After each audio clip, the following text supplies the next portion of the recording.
Good morning. My name is Dr. Donna Duffy, and I am an assistant professor in the Department of Kinesiology at UNC Greensboro, as well as a program director in the Center for Women's Health and Wellness, where I direct a program for girls and women in sport and physical activity. As a part of my faculty responsibilities in kinesiology, I am the program director for our sport coaching minor.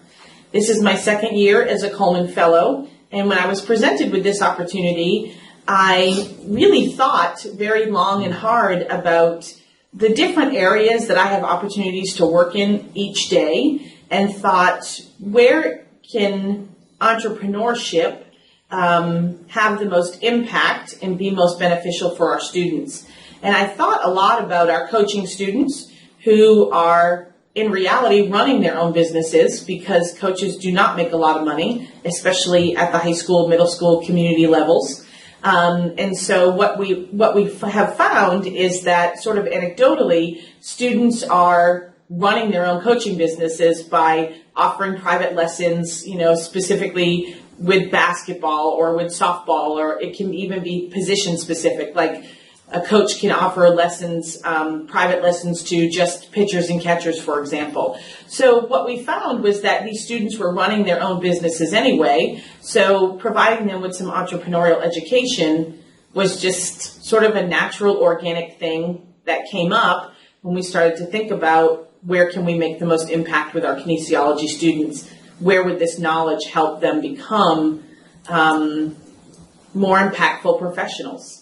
So I have this PowerPoint put together for you today, kind of talks about the process that I went through as a teacher, learning how to teach entrepreneurship from an interdisciplinary perspective, and just going to kind of walk you through the development of the course, Kin 286, and then also talk to you about what our final project looked like when I actually taught this class last semester. So one of the things that I was really challenged with was this idea of teaching what I don't know. There are a tremendous amount of resources out there on entrepreneurship that, I think we can all agree on that. The issue becomes, which one makes the most sense to you? Which one can be applied to your specific area, your interdisciplinary area? And so one of the things that happened to me was I was overwhelmed for about 6 months with the amount of resources that were provided to me.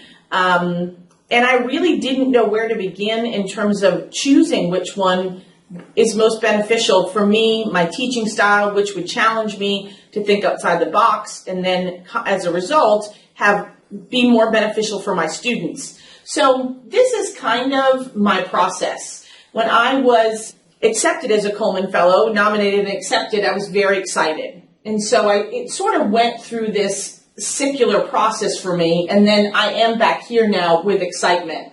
As I said, when this process started for me, I was riddled with anxiety because I now was responsible for teaching a discipline that I didn't know anything about, and on top of that, I had to integrate it with a discipline that I knew a lot about. And so that caused some anxiety for me, and I really struggled with that for about 6 to 8 months until it just sort of, that aha moment, it just sort of started to make sense to me. And I think it was just because I was trying to make sense of all the information that had been provided. After the anxiety, and I won't say that it stopped here, it sort of continued on, but in smaller doses, I sort of went into the learning and application phase for myself. Because I thought, this is something that I've got to teach myself how to do before I can teach students how to do it. So I did some of my own case studies on my own about applying entrepreneurship concepts to sport coaching in a variety of different situations. Personal trainers, youth sport coaches, high school coaches, specialty coaches, etc. So I did it myself and took myself through the different process, used a variety of different models, said this one doesn't make sense to me, but this one does, and I kind of went with it from there. After I had that experience for myself, I began my course development, which I can share the syllabus. It's actually posted in the Coleman Fellows site, so if you want to look at it there. But I really started to focus on course development. From there, I leapt right into my teaching. The students in my class were phenomenal. I was very open and honest with them that this was the first time I was teaching this class, that I was introducing some new concepts to myself as well as them. And the interesting thing about that student population was that I had a mixture of business students as well as sport coaching students. It seemed to work well, like when I had to partner them up to do certain things, I always made sure that there was a business student with a coaching student. And there was a lot of peer teaching that went on that honestly was not planned. It just sort of organically happened in the class. And I really do think it's just because of the different personalities. It was almost like the perfect class. In terms of them being patient with me when I say to them, this is what we're going to do. And then a week later, I would say to them, you know what, I've thought a lot about this, and then I read this, so now we're going to do this. They were very flexible in that way and gave me a lot of suggestions about, well, have you thought about this? And so it was really quite a reciprocal learning process where we were all sort of students in that particular class, even though I was the designated teacher. Last fall, so you'll notice that there should probably be an arrow coming off here, but between teaching and how I get back to my excitement was I was able to attend the experiential classroom at the University of Florida with the support of Coleman funds. And I found this to be one of the best professional development experiences that I've ever had. I got to know a lot of people there. I really enjoyed the people that I met there. And more importantly, found that particular experience at the University of Florida to be one of the most practical, applied experiences in terms of teaching entrepreneurship. Activities, ideas, theories, learning from the experts. This sort of happened when I was already done teaching. And so it actually generated a lot more excitement for me because the next time I teach this class, I feel like I have my own experiences now to build on as a result of that struggle with that first class.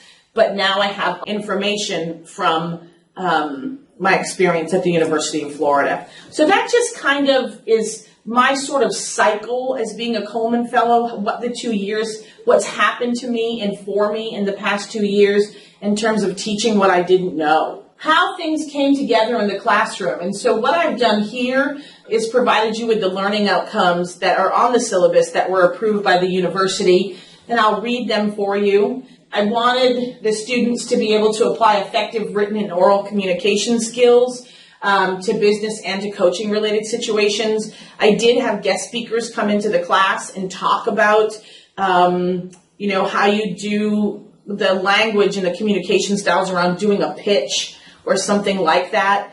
When I wasn't sure about the actual skill set and what needed to be taught because I wasn't familiar with it, I just brought in guest speakers and relied on colleagues to help me with that. Students were exploring the coaching business environment. They had to do 3 different interviews with 3 different entrepreneurs who were working in the sport and coaching business in some capacity. And so they had to interview 3 different people. So I really had them explore that environment. Use critical thinking skills in coaching and business situations through case studies. Apply an ethical understanding and perspective to business and coaching situations. We use the pay-for-play model here. A lot of the AAU teams, a lot of the travel teams, what does it mean when you have a parent or a guardian who has paid $400 for their child or grandson or niece or nephew, whoever it may be, to play on this team, right? And that part of that money, a big part of that money is paying your salary as a coach. You're an entrepreneur. This is your business. But, you're not, the student, the athlete is not getting out of it what they had hoped to. So what are some ethical issues there? How do you know who to accept on the team? Are you just going to accept the number of people that sign up because it's good for numbers, the more money, etc. We went through a lot of those situations and really applied the pay-for-play model. We did also talk about some psychological principles and applications, again, around effective communication with all stakeholders. The other thing that we did also talk about in terms of entrepreneurship was risk and liability around coaching and what that means and the financial impact that liability and risk have with coaching, making sure that they had the appropriate insurance that they needed to coach. And we also took this idea of solving business and coaching problems using a valid and appropriate approach. So the students were asked to look at this specific coaching business and apply a model to it to see where the business was strong and where some deficits potentially were. So we had a lot that went on in the classroom, and those were the learning outcomes.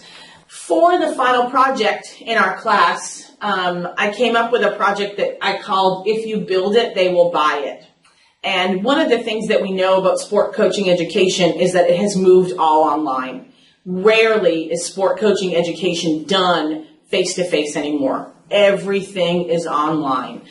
The USOC Safe Sport training around sexual violence, harassment, and bullying, all online. The CDC's concussion heads-up training, all online. Everything is online. So one of the things that we did, we said, well, for our final project, we want to focus on some coaching education. We want to focus on using our expertise to build different sport coaching education modules that we could potentially pitch to one of the national governing bodies to see if they would buy it and then let their coaches use it.